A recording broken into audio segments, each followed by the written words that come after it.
할렐루야.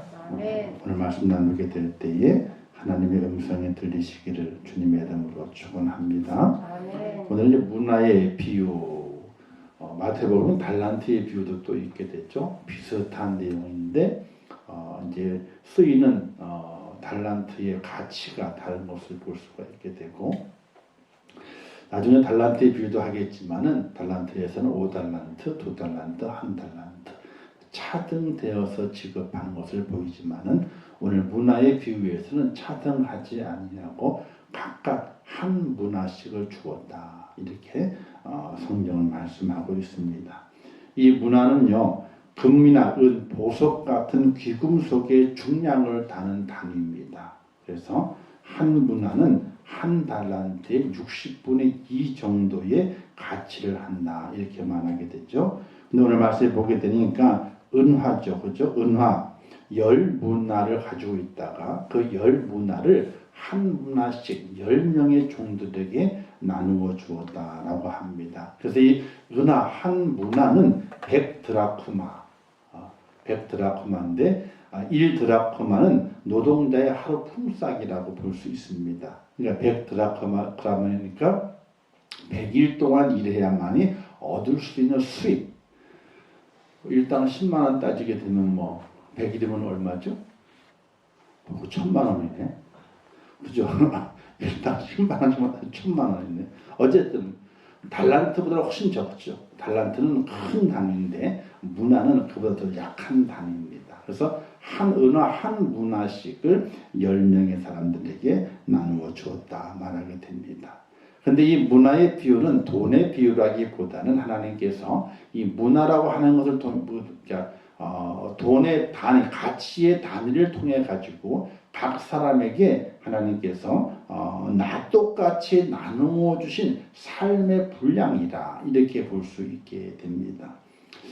태어나게 될 때에 뭐 가지고 태어나셨어요? 아무것도 안 갖고 태어났죠. 똑같이 하나님 갈 때에도 아무것도 못 가지고 가요. 뭐 금으로 관을 짜봐야 뭐 하겠어요? 아니 묘지를 갖다 100평 하면 뭐 하겠어요? 100평을 하든지 3평을 하든지 5평을 하든지 상관이 있어요, 없어요?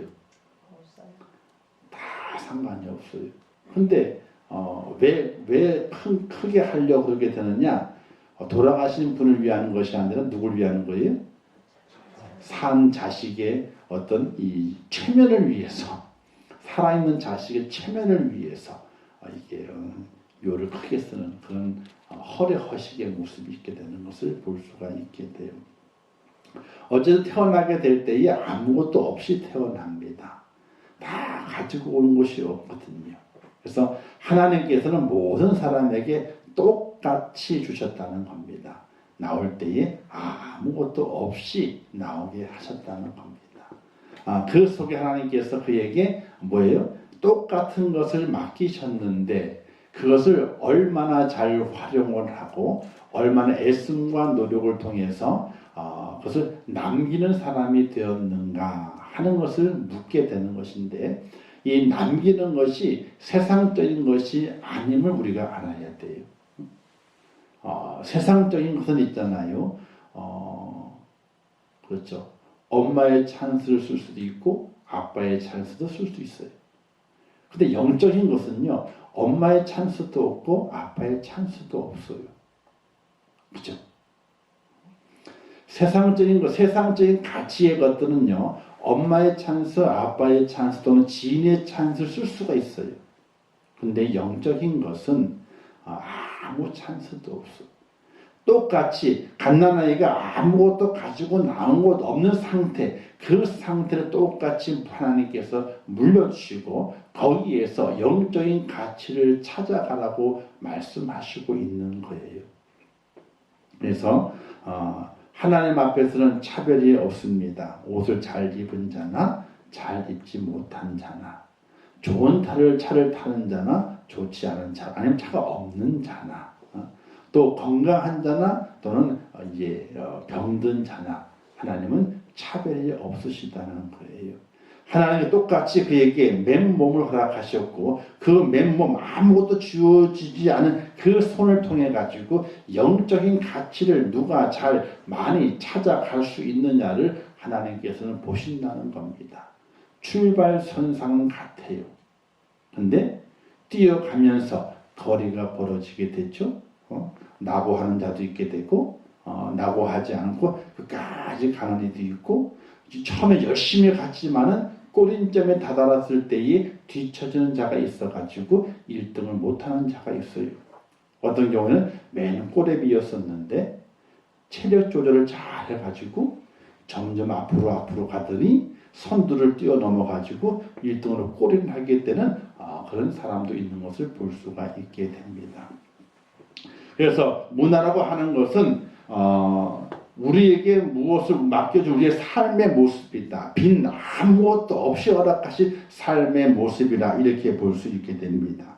근데 그것을 가지고 뭘 하나? 장사하라. 이 장사라는 것이 세상적인 의미가 아니라 하나님의 나라를 사모하고 하나님의 가치를 위해서 수고하고 애쓰라 하는 것을 말하게 됩니다. 그래서 우리의 삶의 시간, 재능, 물질, 삶의 모든 것들을 가지고 무엇을 하라? 너희는 먼저 그의 나라와 그의 의를 구하라. 영적인 가치를 위해서 어떻게 사용하느냐에 따라서 그 문화를 잘 활용하는 사람이 될 수 있고 활용하지 못하는 사람이 될 수 있다 하는 것입니다. 자, 그런데 이제 오늘 쭉 성경 내용은 잘 알고 있는 거니까 또 다 읽었기 때문에 아이고 그런 내용이다 금방 알고 있습니다. 자, 착한 종이 나오게 되죠. 그 첫째가 즉 한 문화를 맡겨놓고 갔습니다. 이 내용 전체 내용에서는요, 예수 그리스도가 이 땅에 오셔가지고 다시 가셔요. 그리고 재림 때에 다시 오셔가지고 계산하신다는 겁니다. 그러니까 재림의 날 하나님의 나라가 도래했을 때에 하나님께서는 계산하신다는 거예요. 이게 참 보통 문제가 아니에요. 장사를 했는데 돈통에 돈이 얼마 있는지 잘 알아야 돼요. 왜? 주인이 와가지고 돈통을 열어볼 때가 있거든요. 그죠? 돈통을 딱 열어본 다음에 재고와 판매된 것과 돈과 딱 맞춰. 딱 안 맞잖아요. 그럼 어떻게 돼요? 그럼 난리가 나는 거잖아요. 그리고 앞으로는 많이 남았어. 많이 남았어. 그런데 뒤로는 다 밑갈 때가 있어. 이 허세가 많은 사람들이 그런 경우가 많아요. 앞으로는 많이 남은 것 같아. 많은 것 같아. 그런데 계산하게 될 때에 아이고 밑갔다. 손해봤다. 그래서 이 백종원 씨가 그러잖아요. 가게 하시는 분에게 말하기를 이거 음식값이 원가가 얼마냐고 묻잖아요. 원가가 얼마냐고. 근데 보통 사람들은 원가 계산을 하지 않고 물건을 팔어. 음식을 팔어. 원가 계산이 되지 않고 음식을 판다니까요. 그러니까 돈통에 돈이 들어오니까 다 많이 남는 것 같아. 나중에 다 원가를 계산하는 거예요. 세금도 계산해야 되고 전기세, 수도세, 가스비부터 시작해가지고 인건비부터 다 계산하게 돼. 근데 돈통에 돈은 많은데 많이 판 것 같은데 나중에 계산할 때 보게 되니까 남은 다 주고 누구 게 없어요? 내 게 없어. 그래서 실수하는 것이 자기 인건비를 빼먹는데 자기는 공짜로 하고 있는 중이에요. 이게 실수라는 거예요. 이게 자기 인건비가 가장 중요한데 자기 인건비를 까먹는데 인건비 계산에 자기를 안 집어넣는 거예요. 그래서 많이 팔았다 그래가지고 기분 좋은 나중에 보게 되니까 자기가 가져갈 건 아무것도 없어. 다 이 외상값 다 주고 또 이 아르바이트비 주고 다 주고 나니까 없네. 내게 없네. 그래서 가장 처음 묻는 그 백종원 씨가 가게 하신 분들에게 원가가 얼마냐고 묻잖아요. 그 원가에서 재료비와 인건비가 얼마냐고 물어요. 그러니까 세 가지를 물어요. 재료값이 얼마냐, 순수 재료값이. 그리고 인건비가 얼마냐, 그리고 관리비가 얼마냐. 이 식당 운영하는 관리비가 있다는 거예요. 관리비가. 그 관리비가 있잖아요. 그죠? 그게 얼마냐는 거예요. 그리고 난 다음에 뭐가 남아야 돼? 그리고 남아야 돼요. 그게 뭐가 남느냐? 그건 다시 음식을 연구하고 가게에 대한 투자를 하기 위한 돈이 남아야 된다는 거예요.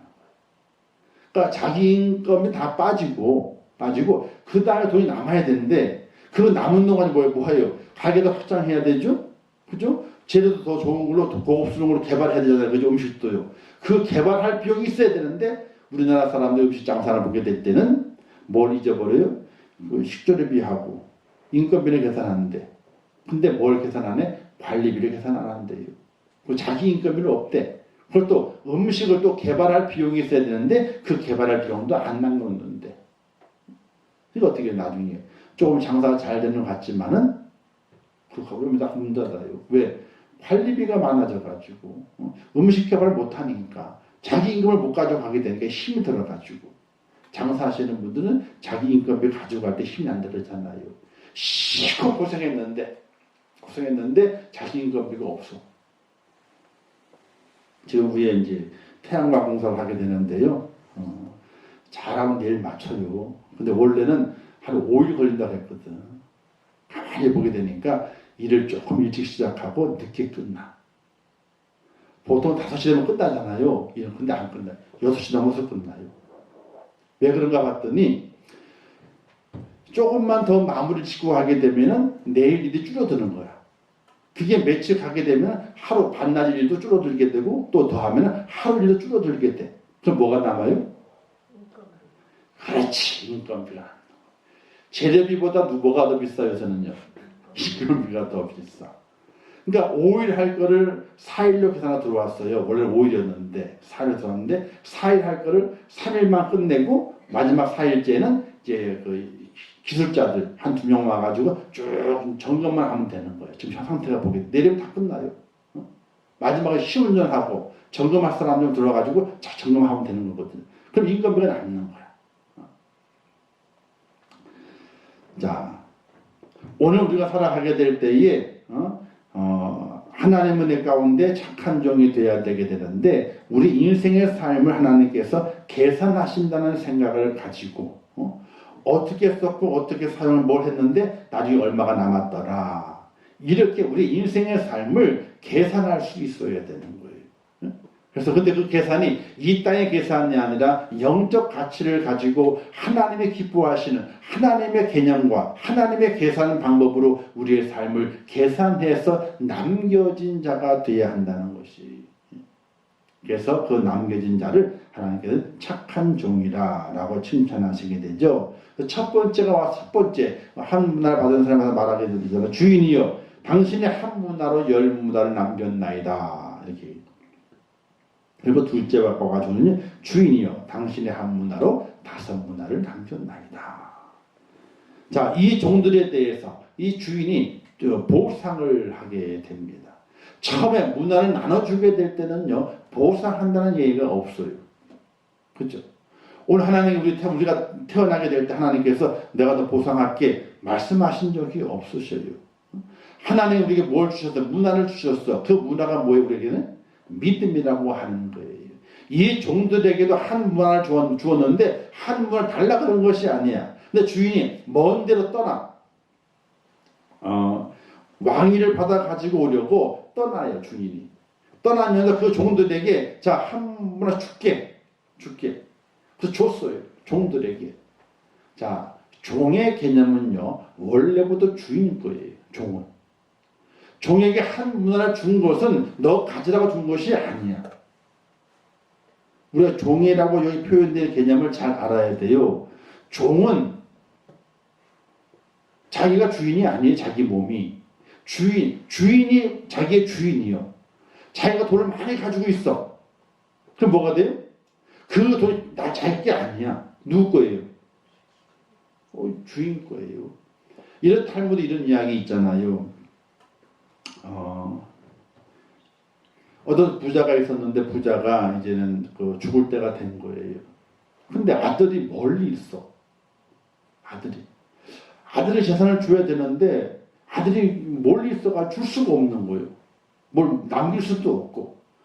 곰곰이 생각하다가 지혜자를 찾아갔어요. 그럼 자기 고민을 털어놨어. 아이고 지혜자님, 내가 지금 재산이 많은데 곧 죽을 때가 돼. 아빠가 죽을 때가 됐는데 내 아들은 멀리 있어가지고 바로 못 주겠고 내가 죽으면은 이 재산을 이 종놈들이 종놈들이 다 도망가 버리게 되면은 내 아들이 돌아왔을 때 내 자손이 아무것도 없지 않느냐고, 이거 어떻게 하면 좋겠냐고.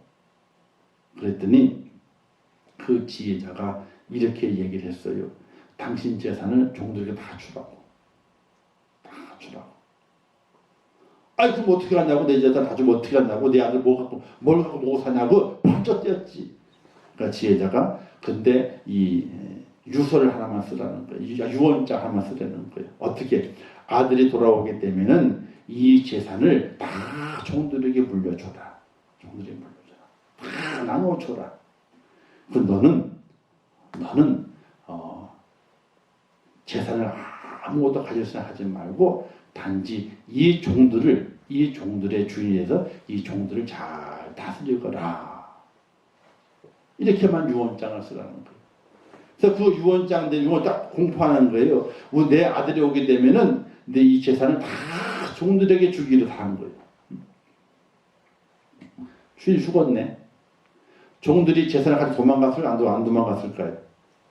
한 놈도 안 도망가. 왜? 주인이 아들이 오게 되면 재산 누구게 되는 거예요. 다 자기게 될 거거든. 하나도 재산 손을 안 대는 거예요. 뭐 주인이 왔어. 주인이 아들이 왔어요. 그래가지고 어떻게 돼? 보니까 유언장을 보게 되면 자기가 아무것도 없네. 종을 다 나눠주라고 그랬던 거예요. 그래서 지혜자를 찾아갔어. 찾아가가지고 물어. 아니 이렇게 유언장을 냈는데 이게 뭔 뜻이냐고. 유언장을 다 설명하면서 아버지가 참 지혜롭게 했네.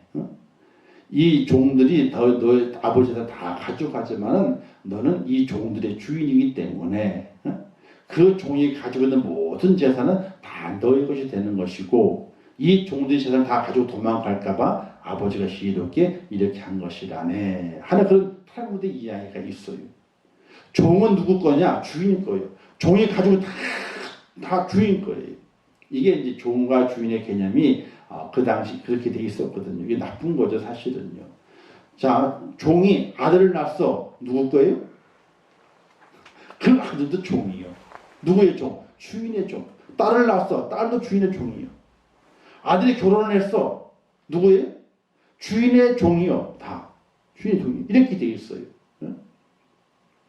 그건 나쁜 건데, 신분이 나쁜 거잖아요. 그리고 타파돼야 되지만은, 이 당시에는 그렇게 종의 개념이 그렇게 돼 있었어요. 그래서 주인이 종에게 한 문화를 준 것은 종을 가지라고 준 것이 아니에요. 그것을 선물로 준 것이라, 선물 또는 맡긴 것이라, 이렇게 보게 되는 거예요. 그래서 우리가 종이고 여기에 왕기를 받아 가지고 간 주인이 예수님인데, 그 예수님께 우리에게 뭘 주신 거예요? 우리에게 믿음을 주신 거예요. 그 믿음을 가지고 얼마큼 우리 인생의 삶 속에서 활용을 잘해서 마지막 영적 가치를 계산하게 될 때에 남기자가 되었느냐, 남기지 못한 자가 되었나를 우리 주님께서 보신다는 거거든요. 그래서 이 첫째 종하고 둘째 종은 잘 남겼습니다. 이들에게 상이 있게 되죠. 첫째 종에게는 10문을 남겼느냐? 그러면 너가 작은 일에 충성했으니까 10고를 다스려라. 그 5문을 남겼으면 너가 잘했다. 너도 5고를 다스려라. 이렇게 이제 상을 줬습니다. 근데 상 받은 이가 중점이 아니죠. 상을 받지 못한 악한 종에 대한 의미가 더 중점적인 가치를 두고 있습니다. 이 악한 종은 이렇게 말하게 됩니다. 한 사람이 와서 이르되 주인이여 보소서 당신의 한 문어 여기 있나이다. 내가 수건으로 쌓아두었나이다. 이렇게 말하게 됩니다. 주인이 10문화를 받았고, 그죠? 아니, 한 문화를 가지고 10개 남겼으니 11문화 받았고, 6문화 받았단 말입니다. 근데 한 종이 와가지고 한 문화를 딱 갖고 온 거예요. 수건에 싸가지고. 당신 것이니까 받으소서. 당신 것이니까. 그런데 이 한 문화를 남긴 이 사람이 그 주인에게 주인을 어떻게 평가하고 있느냐는 거예요. 여러분, 주인이 종을 평가해요? 종이 주인을 평가해요? 주인이 종을 평가하잖아요. 근데 여기에서는 바뀌었어. 종이 주인을 평가를 해. 어떤 평가를? 여기 나오잖아요. 이는 당신이 엄한 사람인 것을 내가 무서워함이라. 당신은 두지 않은 것을 취하고 심지 않은 것을 거둔나이다. 종이 주인을 평가하게 돼요. 주인이 한 문화를 그 종인들에게 10종들 다 주었는데 이 한 사람은 그 주인을 평가하고 있는 거예요. 여기에서 엄한 사람, 하드맨, 딱딱하다 또는 강팍하다 이런 뜻이 포함되어 있는 거거든요. 딱딱하다는 거예요. 뭐가 딱딱해? 몸이 딱딱하겠어요? 아니죠. 마음이 딱딱하다. 그럼 뭐예요? 강팍한 사람이다. 이렇게 종이 주인을 판단하고 있는 거예요. 평가하고 있는 거예요. 자, 종이 됐을 때에는 주인을 절대로 평가할 수가 없는 겁니다. 근데 이 종은 어리석어서 주인을 평가하게 돼요. 내게 한문을 왜 준 거지? 왜 준 거지? 그 주인의 그 의도를 악한 주인으로 평가하게 되는 거예요. 당신이 엄한 사람인 것을 내가 알고 내가 당신 그 엄한 두려워하는 마음 가지고 있어가지고 혹시 이걸 썼다가 못 남겨가지고 손해보게 되면 내가 뭘 당해요? 억울한 일을 당할까봐 그리고 살아가게 될 때 있잖아요. 우리 인생의 삶은 한 번도 살아본 적이 없는 삶을 살아가요. 코로나 시대뿐만 아니라 혹시 이 성집사님 내일 살아보셨어요? 내일 안 살아봤잖아. 내일 어떻게 살 거예요? 몰라. 내일 닥쳐봐야 하는 거예요. 한 번도 살아본 적이 없는 날들을 매일매일 살아가요. 두렵잖아요. 어떻게 보면 염려가 돼요. 그런데 살아보지 않고 좌절하고 살아보지 않고 절망하는 것은 진짜 어리석은 사람. 한 번도 살아보지 않았지만 그 날들을 기대해 보는 거예요. 오늘보다 내일이 더 좋은 일이 많이 있을 수도 있고 오늘보다 내일이 더 희망찰 수도 있고 오늘보다 내일이 내 인생의 삶에 더 큰 행복을 줄 수 있는 뭔가가 있어지는 그런 시간들이 있겠다라고 하는 그런 기대를 가지고 그 내일에 대해서 도전할 수 있고 내일을 기대해 볼 수 있는 사람이 돼야지 그럼 내일 어떻게 살지? 내일 어떻게 살아? 하고 한숨만 푹 쉬다 보게 되면 어떻게 돼요? 내일 나를 못 봐요. 어디 가요? 해줘서 가는 거예요. 그러다 가는 거예요. 그만큼 어리석은 사람이 없어요. 우리는 내일에 대해서 뭔가 희망을 가지고 소망을 가지고 뭔가 더 좋은 것이 생길 것이라고 하는 우리 권사님도 더 그런 마음을 가져야 돼요. 아이고 내가 단을 가져볼 이게 아니라니까요.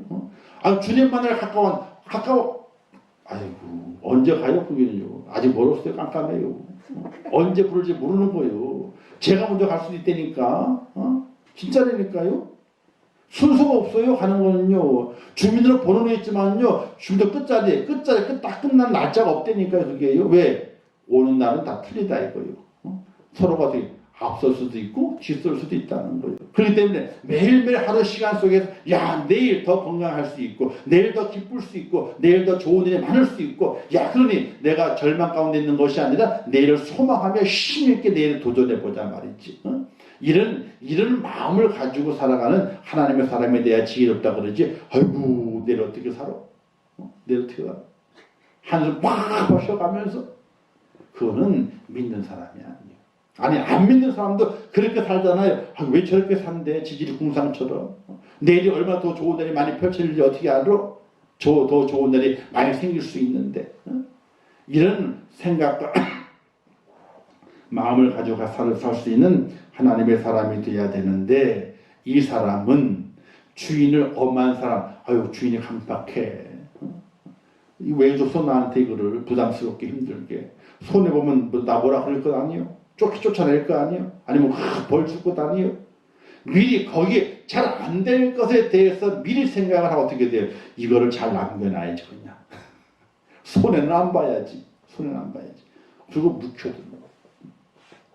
우리가 가지고 있는 재능과 여러 가지 우리의 그 능력이 있잖아. 이것을 묵혀둘 게 아니에요. 실패를 두려워할 것이 아니라 실패를 경험하더라도 에디슨이 그러잖아요. 전구 개발하게 될 때에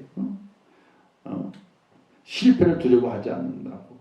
내가 그래서 실패하고 있는데 이 실패는 이만큼 실패했기 때문에 실패할 확률이 더 적다는 거예요.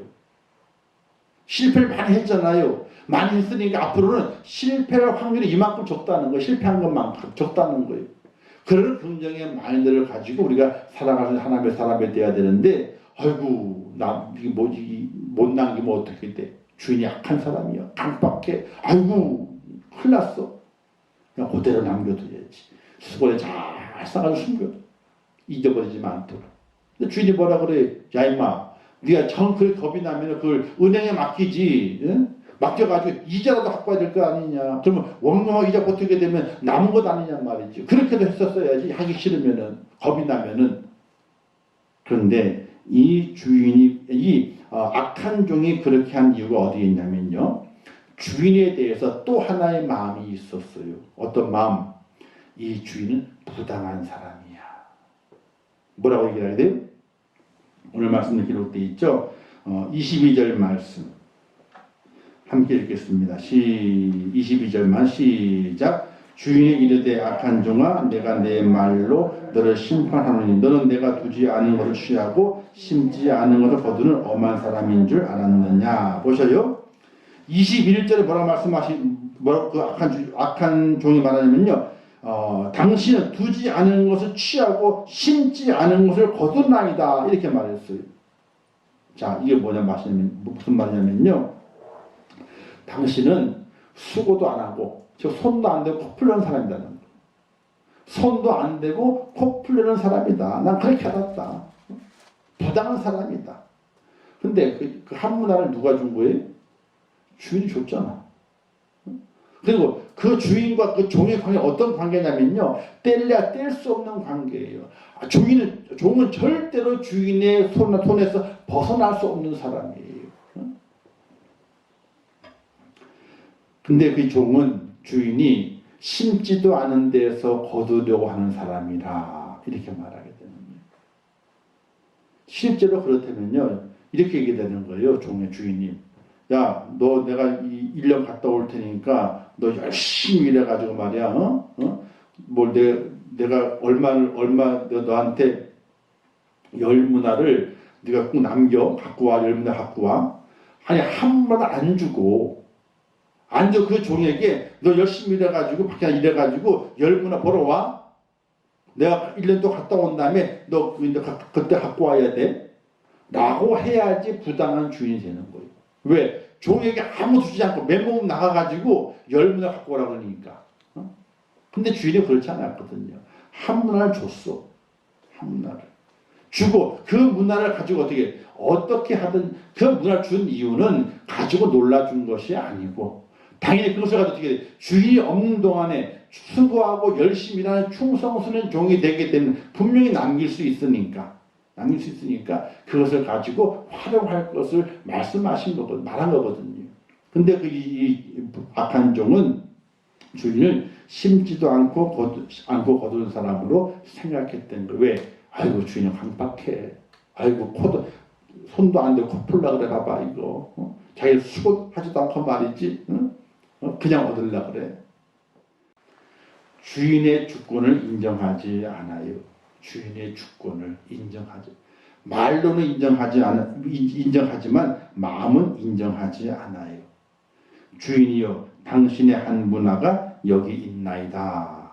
말로는 한 문화, 그 한 문화의 주인인 것을 알고 주인에게 주는 거예요. 근데 문제는 종이 누구 거예요? 자기도 주인인 거예요. 이걸 생각하지를 않아요. 우리가 살아가게 될 때에 우리 하나님을 나의 주인으로, 예수 나의 구세주로 고백을 살잖아요.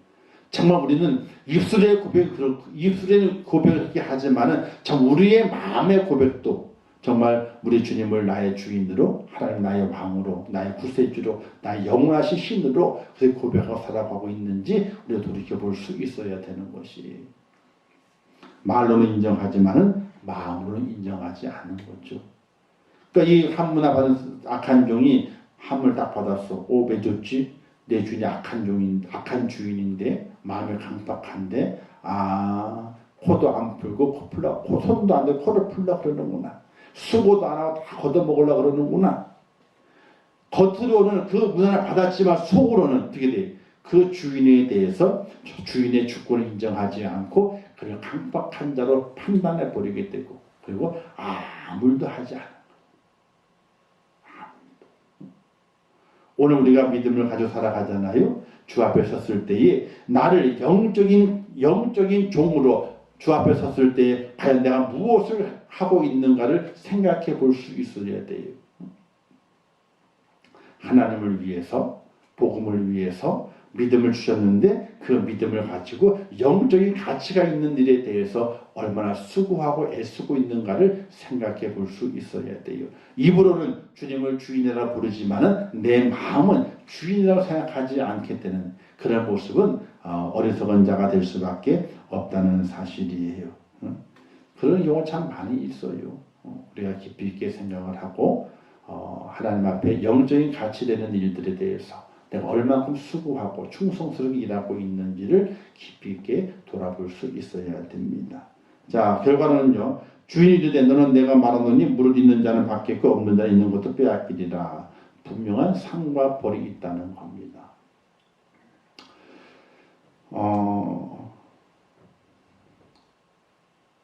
주님께서 마지막 이 땅에 심판주로 오시게 될 때에 그날이 언제인지 알 수 없어요.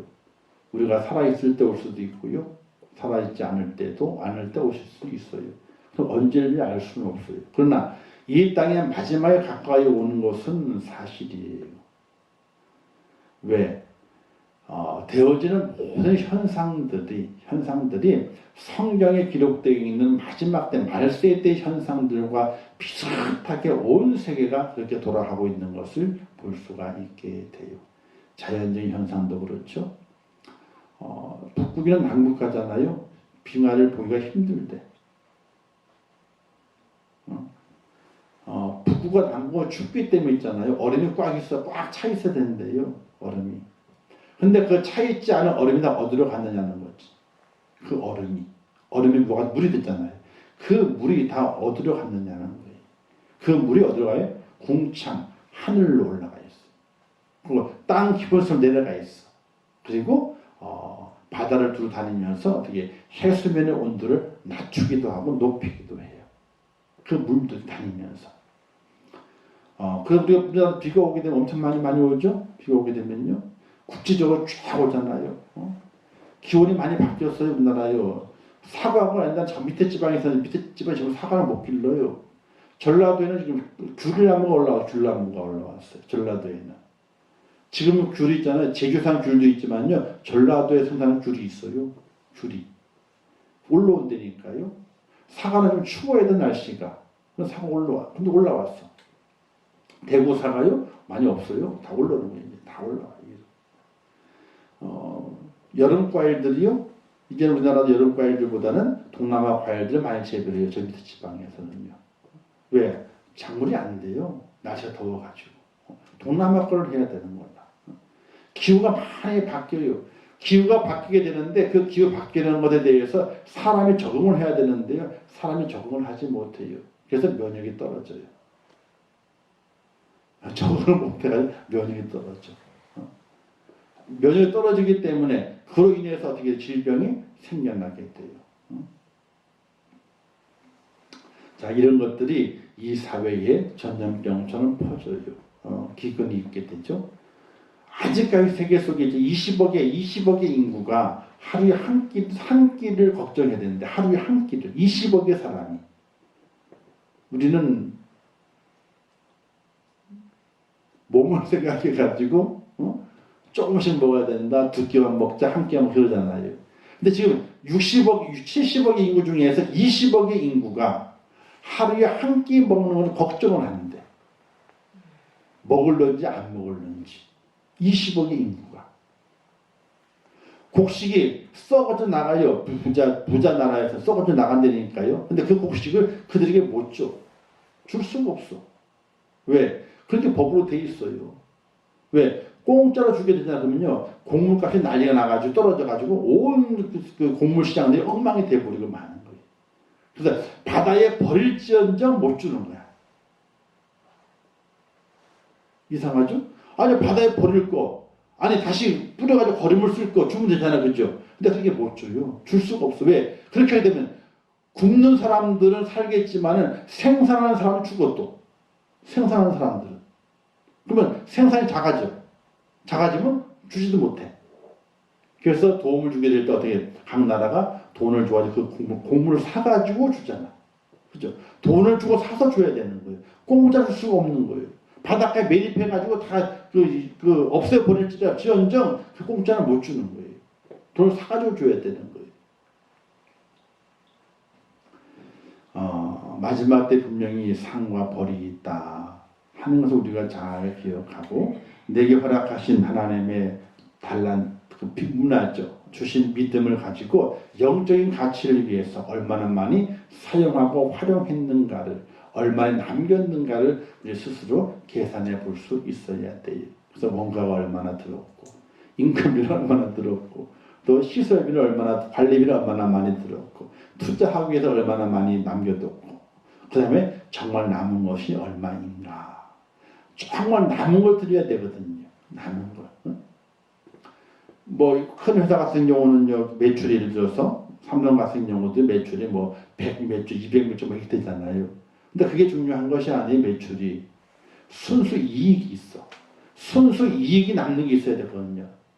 다 주고 임금이 다 주고 그 사업을 해가지고 남는 순수 임금 이익이 있어요. 그 순수 이익이 많아야 어떻게 돼요? 그 회사 그 순수 이익을 가지고 또 재투자를 할 수 있기 때문에 순수 이익이 많아야 되는 거예요. 오늘 우리가 믿음을 하게 될 때에도 하나님 앞에 정말 내가 하나님께 이렇게 남겼나이다 하고 드릴 수 있는 영적 가치 있는 것들이 우리 삶 속에 분명히 있어야 한다는 것입니다. 자, 이 비유의 뜻은요, 하나님의 일에 게으르지 말자.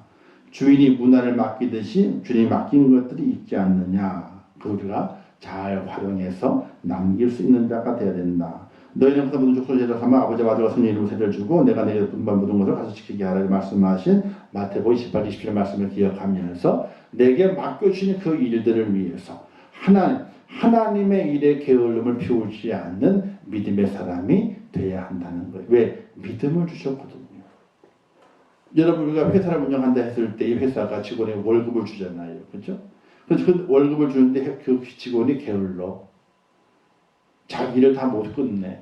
그럼 어떻게 돼? 계속 월급 줘요, 안 줘요? 못 주죠. 그거는 줄 수가 없는 거죠. 그거는요. 줄 수가 없죠. 마찬가지로 하나님 우리에게 뭘 주셨어요? 믿음을 주셨거든요. 믿음을 주신 이후에 말씀하시기를 충성된 종이다라고 말씀하고요. 자그들이 충성했을 때 큰 일을 맡기신다 그랬거든요.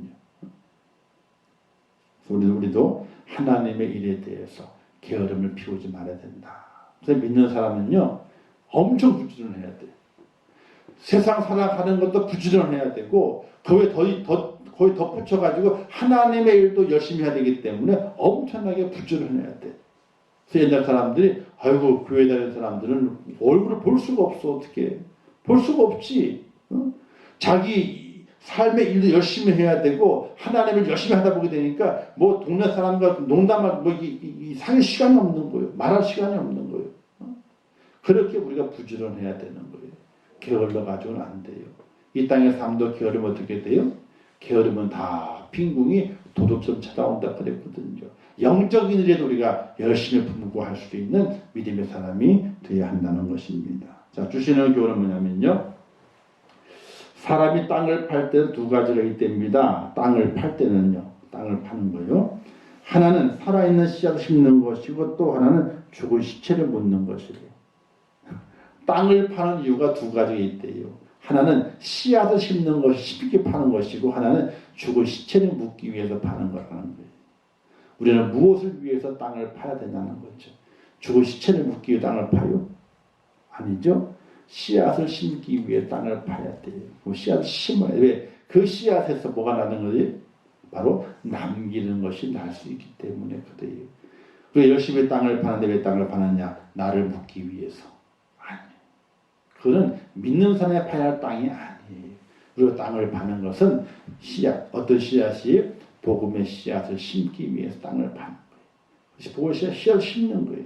그 복음의 씨앗이 나가지고 주렁주렁 열매가 맺어가지고 복음의 열매가 많이 맺혀서 하나님 나라가 더 풍성해지고 왕성해지는 그 날을 위해서 충성스럽게 살아가게 될 때에 하나님께서 너가 작은 일에 충성했느냐? 내가 더 큰 거 맡겨볼게.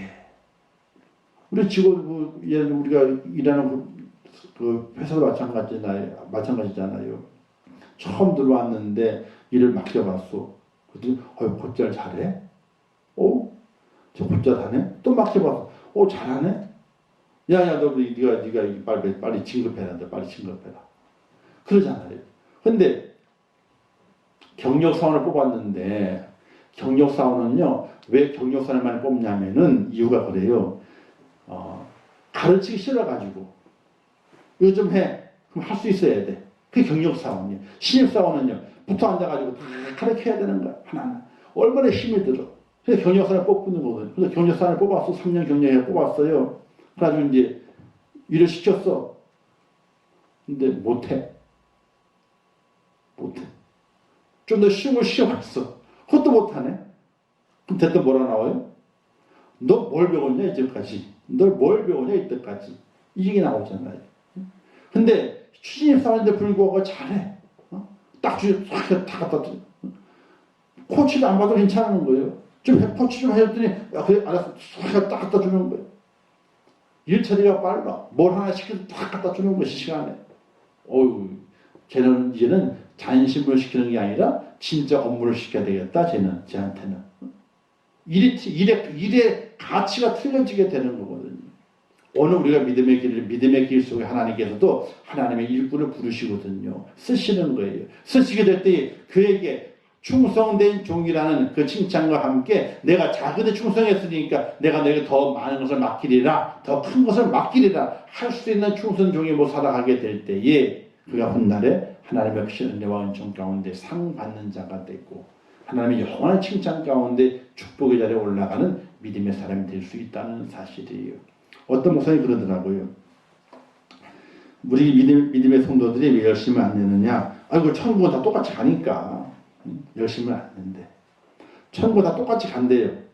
맞죠? 근데 상이 다르대. 목사님이 그런 말씀 하시더라고. 상이 다르대요. 천국 똑같이 가는데 천국 갔을 때 상이 다르대요. 상이 다르대. 그렇다고 뭐 층계가 있어가지고 누구 높은 자나 그게 아니래요. 근데 이렇게는 하실 걸 하나님께서. 우리가 누굴 보잖아요. 야, 참 저 사람 대단한 사람이다. 야, 저 사람 어떻게, 야, 저렇게 빛난 자리에 앉아있냐. 저렇게 빛난 모습이 있겠느냐. 우리가 그러잖아요. 어디 가면 광채가 빛난다 그러잖아요. 누구 보면. 저 사람 광채가 빛나. 막 그러잖아요. 똑같은 사람인데, 광채가 빛나는데. 하나님의 그 영광을 더 입어가지고 많은 성도들에게 더 광채가 나는 그런 하나님의 상을 허락하신다는 거예요. 똑같이 천국하지만은 하나 급이 다르다는 거예요. 급이. 그렇다고 가지고 시기와 질투가 있는 것이 아니라 그를 바라보게 되죠. 야, 참 저분은 참 광채가 빛나고 이 땅에 살아 사실 때에 참 큰 일을 많이 했나 보다. 야, 존경스럽다. 왜 거기는 성도의 미움이 없으니까 시기 질투가 없으니까 그런 우러러 나오는 그런 마음이 있는 그 모습 꼭 있을 거라는 거예요. 왜? 상이 있다 그러면 상이 똑같냐는 거예요. 대상이 있으면 최우수 있고 우수 있고 장려상 있죠. 상은 있지만 상이 다 똑같지 않잖아요.